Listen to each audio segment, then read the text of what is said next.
Hey everybody, so here's another update on the Falcon cutaway. We've all got those projects where you put them down for a little while, get back to them weeks, months, days later, whatever, and it's like no time has passed by at all. Then you've also got the projects where you put them down for days, weeks, months, whatever, and you get back to it and you think, what the fuck was I thinking? And that is one of these cases right here. I can kind of see what I was thinking overall. I mean, it was wire one light and then just wire them all into one continuous evolving kind of snake, I guess. And basically it is what it is, and that's a rat's nest. So it definitely can't be left this way. Had I kept working on it as I was working on it and finished it, it would have been what it was, and that was all there was to it. However, coming back to it, I've learned a lot over the last few weeks, months, days, whatever it's been since I last worked on this. And I got to take it all out and rebuild it. Not too much of a problem. It's going to be a lot better for the effort. That's a guarantee.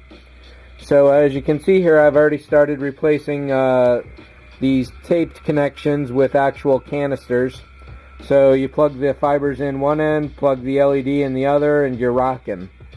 So I'm doing this light by light so I don't lose track of things. So like this fiber here actually goes to this white LED there. I need a white LED for these guys.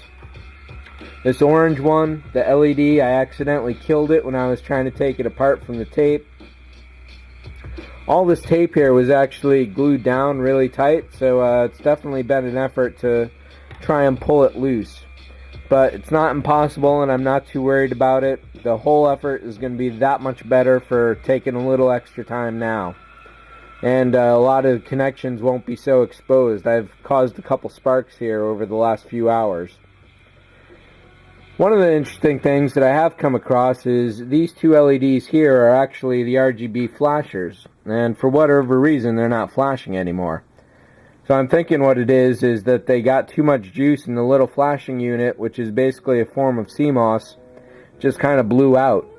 The LEDs themselves are still as bright and intense as they were before, but they're just not flashing. Each element is working, the red, the green, the blue, which is why they look white on camera, or at least in the viewfinder here.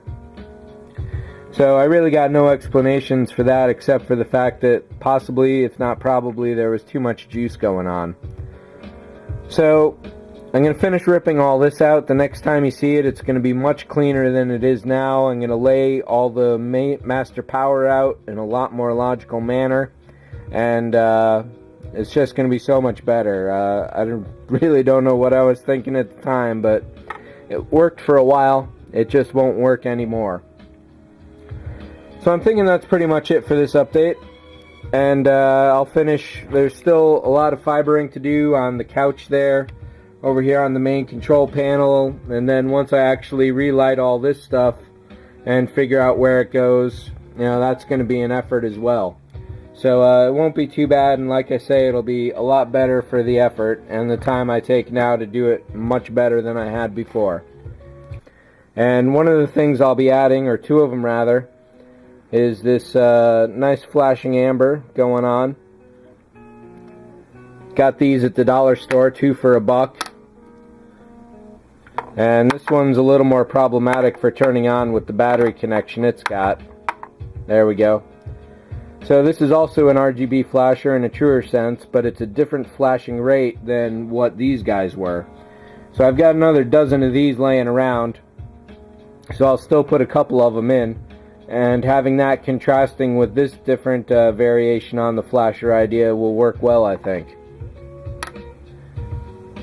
So, I also think that is probably just about it for this one. Next time you see it, the rat mess will be gone. There'll be a lot more canisters in here for all the lights. One of the things I really got to worry about, though, is matching up the bottom of that to the bottom of this. So there's not a lot of extra room in here in some places, but there's plenty of room in others. So I really got to watch how that maps over to this right here. So as long as I don't put like these on top of the inset there, everything should go good as long as I can work around it. So that's it for this one. Thanks for watching. See ya.